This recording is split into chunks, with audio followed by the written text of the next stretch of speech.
जय श्री कृष्णा। राधे राधे दोस्तों आज मैं आप लोगों को लड्डू गोपाल की एक ऐसी रुला देने वाली आश्चर्यचकित बिल्कुल सत्य लीला कथा सुनाऊंगी जिसे सुनकर आप सभी का दिल दहल उठेगा। दोस्तों, एक बच्चे के द्वारा की गई भूल की क्या उसे इतनी दर्दनाक सजा मिल सकती है? लड्डू गोपाल की देखभाल में अगर हमारे बच्चों के द्वारा कोई अपराध बन जाता है तो क्या हमारे लड्डू गोपाल हमारे बच्चों की दुर्गति कर सकते हैं?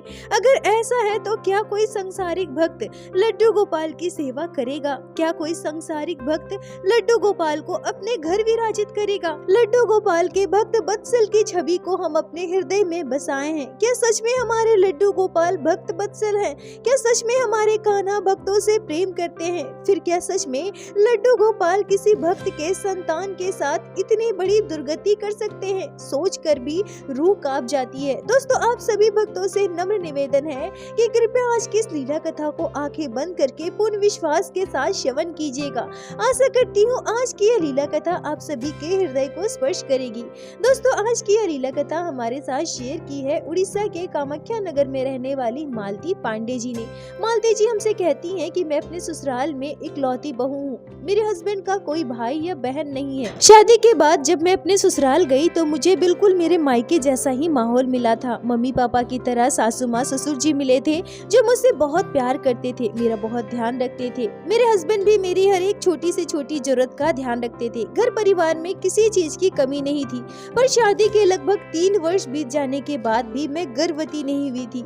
इस वजह से हम पति पत्नी दोनों बहुत दुखी रहते थे। हमने अनेकों डॉक्टर से इलाज करवाया, जिसने जहाँ कहा हम वहाँ गए, फिर भी कोई रास्ता नजर नहीं आ रहा था। लगभग 4 साल बीत गए, मैं गर्भवती नहीं हुई थी। मेरी सासू माँ ससुर जी तो बहुत अच्छे थे, मुझे बहुत मानते थे, पर उनकी बहुत सारी आकांक्षाएं अपेक्षाएं मुझसे ही तो जुड़ी हुई थी ना। मैं उनकी इकलौती बहू हूँ। वंश को आगे बढ़ाने के लिए उन्हें वारिस नहीं दे पा रही थी। स्थिति ऐसी उत्पन्न हो गई कि मैं गर्भवती हो ही नहीं पा रही थी।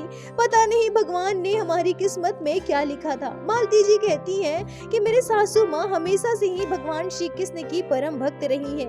हमारे घर लड्डू गोपाल विराजित तो नहीं थे, पर मेरी सासू माँ भगवान श्री कृष्ण के चित्रपट की पूजा करती थी। जब शादी के 5 साल बीत जाने के बाद भी मैं गर्भवती नहीं हुई, तब मेरी सासू माँ मुझे लड्डू गोपाल का शिव विग्रह लाकर देती हैं और मुझसे कहती हैं कि बहू, बाल गोपाल को आज से तुम अपनी संतान मानो और संतान के रूप में इनकी सेवा करना, इनसे खूब लाड लड़ाना, खूब प्रेम करना। लल्ला से देख लेना, लड्डू गोपाल तुम्हारी सूनी गोद अवश्य भरेंगे। मुझे लड्डू गोपाल पर अपने भगवान श्री कृष्ण पर पूर्ण विश्वास है। मेरे कान्हा हमारी हर मनोकामना की पूर्ति अवश्य करेंगे। मालती जी कहती हैं कि उसी दिन से मैं लड्डू गोपाल की सेवा प्रारंभ कर दी। मैं बाल गोपाल की सेवा पुत्र के रूप में किया करती थी। धीरे धीरे हमारा पूरा परिवार लड्डू गोपाल से बहुत प्रेम करने लगा था। दोस्तों, लड्डू गोपाल तो भक्त वत्सल है। अगर आप सच्चे दिल से पूर्ण विश्वास के साथ लड्डू गोपाल की सेवा करेंगे, पूरे निस्वार्थ भाव से लड्डू गोपाल से प्रेम करेंगे ना, तो आपके लड्डू गोपाल आपकी इच्छाओं की पूर्ति अवश्य करेंगे। बस ध्यान आपको इस बात का रखना है कि आपकी उन इच्छाओं में किसी के बुरा की चाह ना हो। मालती जी कहती हैं कि मेरी शादी को लगभग 6 वर्ष पूर्ण होने वाले थे। अभी भी मैं गर्भवती नहीं हो पाई थी, पर अभी लड्डू गोपाल को हमारे घर आए हुए महज 9 महीने ही बीते थे और उसके बाद ही मैं गर्भवती हो गई। मेरे बेटे का जन्म हुआ। ये हमारे लिए किसी चमत्कार से कम नहीं हुआ। लोग कहते हैं कि भगवान चमत्कार नहीं करते, लड्डू गोपाल का शिव विग्रह मात्र एक मूर्ति है, पर हमने यह महसूस किया है कि हमारे लल्ला में साक्षात प्राण है। लड्डू गोपाल ने असंभव को संभव कर दिखाया है। बाल गोपाल की कृपा से मुझे माँ बनने का सौभाग्य मिला है। मैं लड्डू गोपाल और अपने बेटे को एक समान प्रेम करती हूँ। बाल गोपाल मेरे प्रथम संतान है। उनकी कृपा से मैं माँ बन पाई हूँ। मेरे बेटे का जन्म हुआ है। समय बीतता रहा। जब मेरा बेटा मात्र 2 साल का था, तभी से जब भी हम लड्डू गोपाल को स्नान करवाते थे, उनका श्रृंगार करते थे, तो वो हमारे आसपास आ जाता था। लड्डू गोपाल को गोद में लेने के लिए रोया करता था, जिद किया करता था। जब हम लड्डू गोपाल को भोग लगाते थे तो वो भी लड्डू गोपाल को भोग लगाना चाहता था। कभी कभी तो ऐसा भी होता था कि लड्डू गोपाल को हमने जैसे ही भोग लगाया, मेरा बेटा उसे खाने की जिद करने लगता था। पर मैं भी कभी अपने लड्डू गोपाल और अपने बेटे में फर्क नहीं किया करती थी। मेरे लिए दोनों एक समान है, दोनों भाई हैं। मैं अपने बेटे को लड्डू गोपाल के साथ खेलने दिया करती थी। मेरा बेटा भी बाल गोपाल से बहुत प्रेम किया करता था, कान्हा को भैया भैया कहकर पुकारता था। मेरा बेटा जब कुछ खाता था तो सबसे पहले अपने भैया को जाकर खिलाता था। एक दिन की बात है, हमारे घर में मेरी सासू माँ के गुरुदेव और गुरु माँ आए हुए थे। मेरे सासू माँ ससुर जी ने उनसे वर्षों पहले गुरु दीक्षा ली थी। गुरुदेव और गुरु माँ का हमने खूब आदर सत्कार किया, उनका हमने बहुत अच्छे से ख्याल रखा। उनके लिए मैंने पूरी, खीर, सब्जी, छोला बनाया था। अब मेरा बेटा प्रत्येक दिन की भांति अपने भैया लड्डू गोपाल को खीर खिलाने की जिद करने लगा। मैंने कटोरी में खीर दिया और चम्मच डालकर उसमें एक तुलसी पत्र डाल दिया और अपने बेटे को दे दिया। हमारे घर का मंदिर हॉल में बना हुआ है जहाँ गुरु माँ और गुरुदेव बैठे हुए थे। अब मेरा बेटा कटोरी में खीर ले जाकर सीधा लड्डू गोपाल के पास जाता है और अपने भैया को खीर खिलाने लगता है। तभी इतने में ही गुरुदेव जोर से चिल्लाते हैं। मैं भागते हुए उनके पास जाती हूँ तो वो मुझे डांटते हुए कहते हैं कि ये सब क्या किया तुमने, तुम्हें पता नहीं है छोटा बच्चा है, खीर को जूठा कर देगा। देखो तुम्हारे बेटे ने क्या किया है, खीर जूठा कर दिया और वही चम्मच से जूठा खीर लड्डू गोपाल को खिला रहा है। ये कितना बड़ा पाप है, तुम्हें नहीं पता। मतलब आज हमने देख लिया तो देख लिया, इसका मतलब है कि हमेशा ही ये बच्चा ऐसा ही करता था। ये बच्चा है, इसमें समझ नहीं है, पर तुम लोग तो समझदार हो ना, तुम्हें समझना चाहिए ना। अब देख लेना, आज नहीं तो कल बहुत बड़ा अनिष्ट होगा और इसे कोई भी टाल नहीं सकता है। मालती जी कहती हैं कि गुरुदेव के इतना जोर से डांटने पर, इतनी सारी बातें कहने पर मैं बिल्कुल डर गई थी। तभी मेरी सासू माँ दौड़ते हुए वहाँ पहुँच जाती है और उन्होंने जब पूरी बात सुनी, उन्हें जब पूरी बात का पता चला तो वो गुरुदेव से कहती है कि क्या करे गुरुदेव, छोटा बच्चा है, मानता ही नहीं है, पर जूठा तो खिलाते हमने कभी नहीं देखा है, पर आप कह रहे हैं तो जूठा खिलाया होगा। अब क्या कर सकते हैं, आगे से हम ध्यान रखेंगे। वो क्या है ना, हम लड्डू गोपाल और अपने पोते में कभी भी फर्क नहीं करते। दोनों हमारे परिवार के छोटे बच्चे हैं और हमारा बाबू भी अपने भैया से बहुत प्रेम करता है, इसलिए हम अपने बच्चे को कभी रोक टोक भी नहीं करते हैं। पर हाँ, जूठा खिलाना तो बिल्कुल भी सही नहीं है, हम इस बात का विशेष ध्यान रखेंगे। तभी गुरुदेव मेरी सासू माँ को गुस्से में कहते हैं, तुम लोगों ने मजाक समझा है क्या, मेरी बातों को तुम लोग ऐसे नजरअंदाज करोगे? अरे तुम्हारे मान लेने से भगवान परिवार का सदस्य नहीं बन जाएंगे, ये सब बोलने की बातें हैं। भगवान तो भगवान होते हैं और तुम इतनी आसानी से ऐसा कैसे कह सकती हो? भगवान का तुम लोगों को डर नहीं है क्या? और इतने वर्षों की तपस्या के बाद तुम्हारे पोते का जन्म हुआ है और अब अपने पोते के हाथों इतना बड़ा पाप करवा रहे हो। मालती जी कहती हैं कि गुरुदेव की बातें मुझे बिल्कुल भी अच्छी नहीं लग रही थी। हम लड्डू गोपाल को अपने परिवार का सदस्य मानते हैं, पर गुरुदेव हमारी भावनाओं को कैसे ठेस पहुंचा सकते हैं? वो ये कैसे कह सकते हैं कि लड्डू गोपाल हमारे परिवार का सदस्य नहीं है? और बार बार वो जब ये सारी बातें कह रहे थे कि तुम्हारे पोते के साथ बहुत बड़ा अनिष्ट होगा, मुझसे अब ये सुना नहीं जा रहा था। मैंने उनसे कह दिया कि क्षमा करना गुरुदेव, पर हमें लगता है कि हम कन्हैया से जितना प्रेम करते हैं ना, मेरे कान्हा भी हमसे उतना ही प्रेम करते हैं और मेरे कान्हा कभी हमारा अनिष्ट नहीं कर सकते, मेरे बेटे का कभी बुरा नहीं कर सकते। लड्डू गोपाल की कृपा से ही मेरे बेटे का जन्म हुआ है और उनकी इच्छा से ही मेरा बेटा उनके साथ खेल खेलता है, अपने हाथों से बाल गोपाल को भोग लगाता है।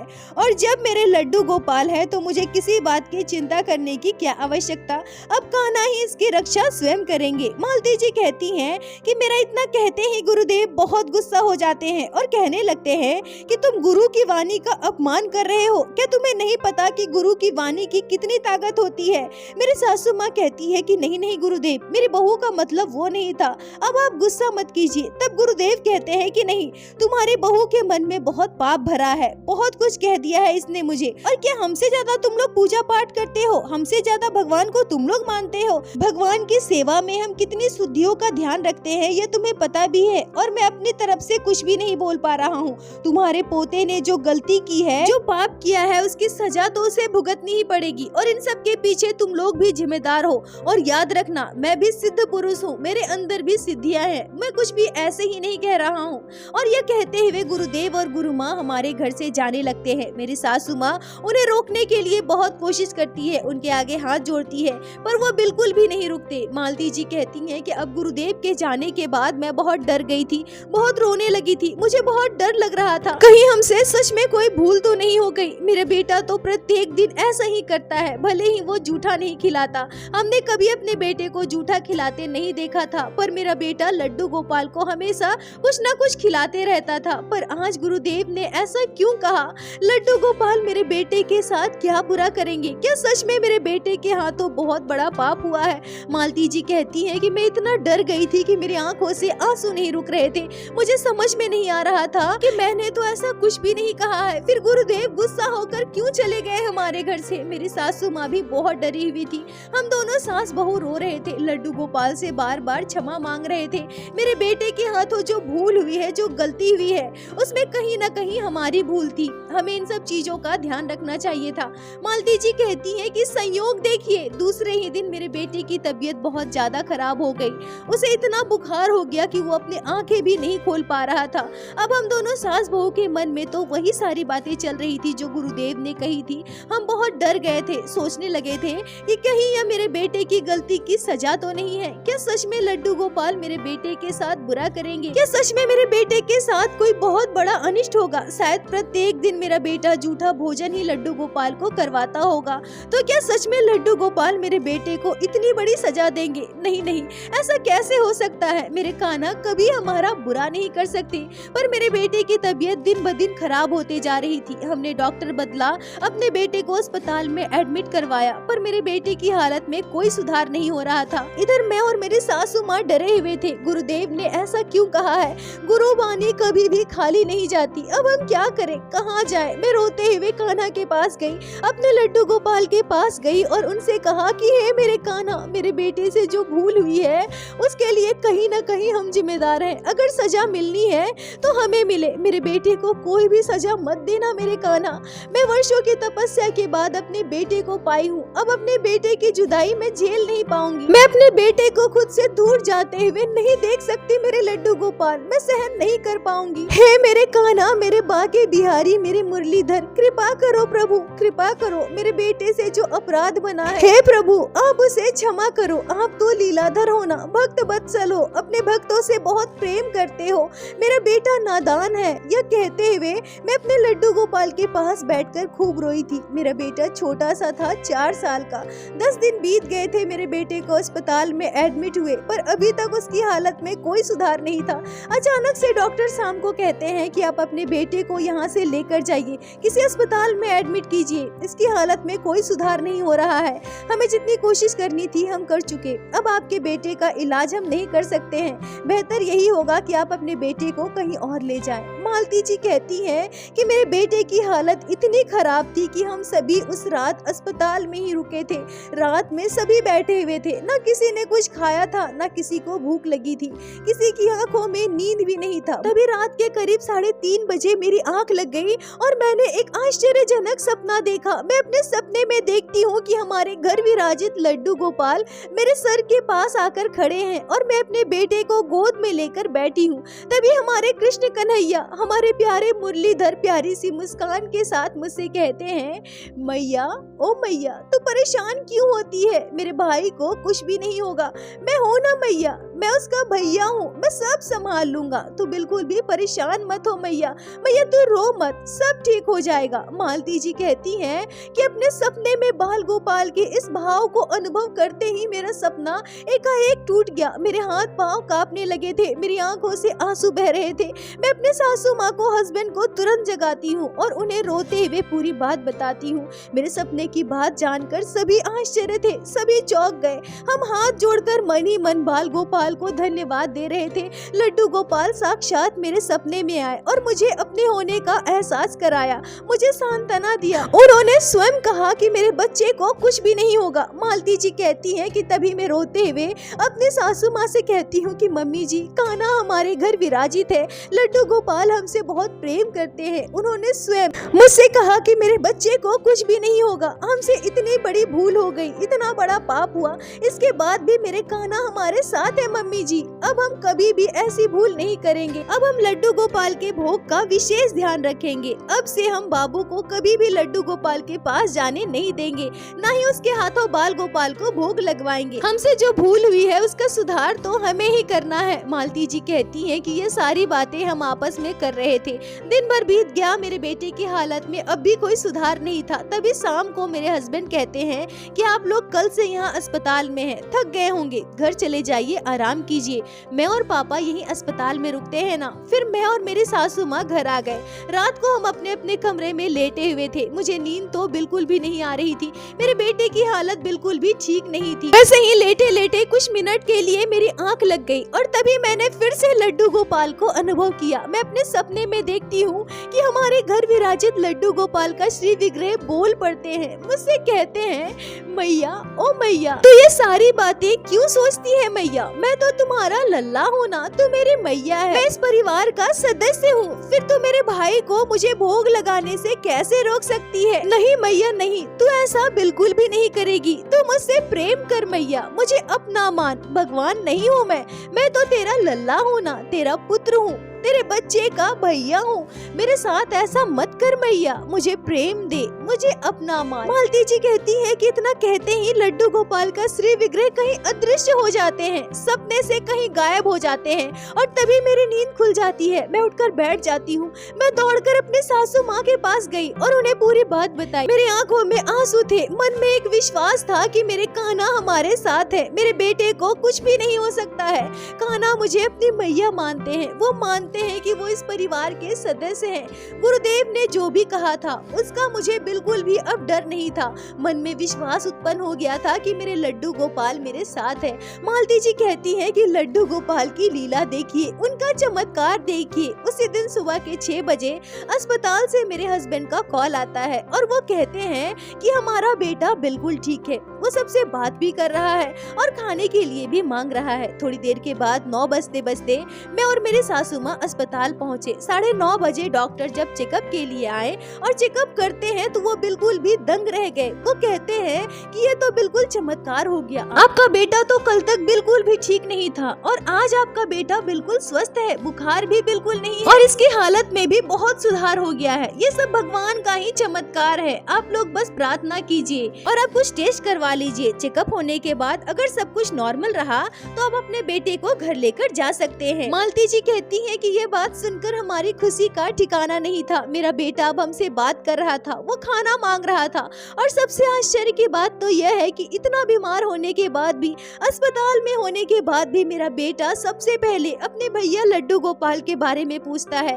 वो अपने पापा से कहा था कि मम्मी को कॉल करके कहिए ना भैया को लेकर आए, पर मेरे हस्बैंड ने मुझसे कुछ भी नहीं कहा था। जब हम अस्पताल पहुंचे तो मेरा बेटा हमसे लड्डू गोपाल के बारे में पूछने लगा, कहने लगा कि मम्मी भैया कहाँ है, आप भैया को लेकर क्यों नहीं आई? मेरे हस्बैंड थोड़ी देर के बाद घर गए कुछ काम के लिए, तब वो लड्डू गोपाल को अपने साथ अस्पताल लेकर आए। मेरे बेटे ने लड्डू गोपाल को गोद में लिया। मेरा छोटा सा बेटा 4 साल का अपने कान्हा भैया से लाड लड़ा रहा था। इतना स्वस्थ होने के बाद भी अपने भैया से बातें कर रहा था। मेरे बेटे और मेरे कान्हा के बीच प्रेम देखकर मैं दंग रह गई। मैंने इसके बाद अपने बेटे को बिल्कुल भी नहीं रोका। मेरा बेटा जूस पी रहा था और अपने भैया को भी जूस पिला रहा था। उस दिन मैंने महसूस किया कि मेरे कान्हा तो प्रेम के भूखे हैं, उन्हें भगवान बनने का शौक नहीं है। मेरे कान्हा ने स्वयं मुझसे कहा कि मैया मुझसे प्रेम कर, मुझे खुद से दूर मत कर। और मुझे भी पूर्ण विश्वास हो गया था कि मेरे लड्डू गोपाल मेरे बेटे से बहुत प्रेम करते हैं। कान्हा हमारे घर साक्षात विराजित है। 2-3 दिनों के बाद मेरे बेटे को अस्पताल से छुट्टी मिल गई और थोड़े दिन के बाद मेरा बेटा बिल्कुल स्वस्थ हो गया। वो फिर से अपने भैया लड्डू गोपाल के साथ खेलने लगा, उनसे वैसा ही लाड लड़ाने लगा। मालती जी कहती हैं कि मैं ये बिल्कुल भी नहीं कहूँगी कि हमें झूठा भोग लड्डू गोपाल को लगाना चाहिए, नहीं, बिल्कुल भी ऐसा नहीं करना चाहिए। पर अगर अनजाने में हमारे बच्चों के हाथों यह भूल हो जाती है तो हमें इससे डरने की भी बिल्कुल आवश्यकता नहीं है, क्योंकि लड्डू गोपाल भी बाल स्वरूप में है, उन्हें बच्चों के साथ खेलना बहुत पसंद है। इस घटना को 7 साल बीत गए हैं। मेरा बेटा अब बड़ा हो गया है, वो स्कूल जाता है। पर सबसे खुशी की बात तो यह है कि आज भी मेरा बेटा अपने भैया लड्डू गोपाल से बहुत प्रेम करता है। जन्माष्टमी में मेरा बेटा अपने भैया के जन्मदिन के लिए बहुत उत्साहित रहता है। घर को कैसे सजाना है, हमें क्या क्या करना है, सब मेरा बेटा ही डिसाइड करता है।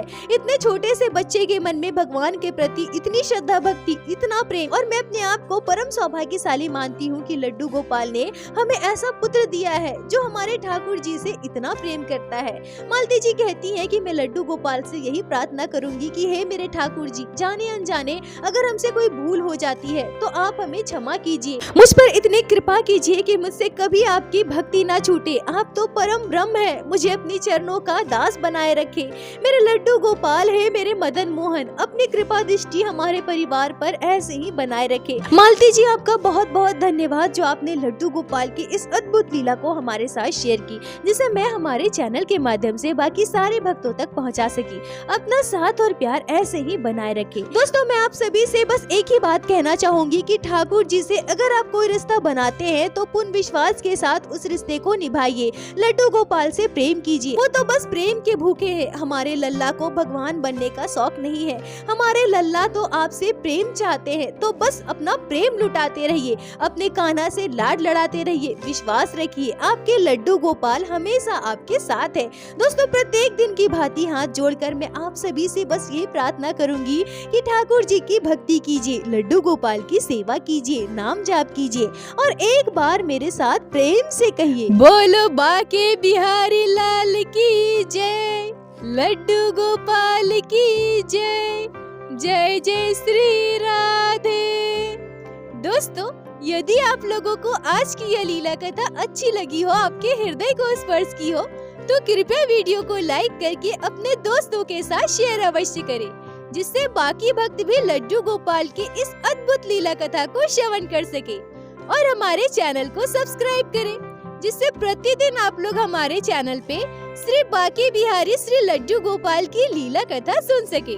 दोस्तों, यदि आपके जीवन में घटी हो कोई भी चमत्कारी घटना या लड्डू गोपाल ने कभी भी की हो कोई भी लीला जिसे आप हम सभी के साथ शेयर करना चाहते हैं, तो कृपया हमें इंस्टाग्राम पे मैसेज करें। हम आपसे कांटेक्ट करेंगे और आपकी उस लीला कथा को हमारे चैनल पे बाकी सारे भक्तों के साथ शेयर अवश्य करेंगे। लड्डू गोपाल की कृपा आप पर और आपके पूरे परिवार पर बनी रहे। राधे राधे दोस्तों।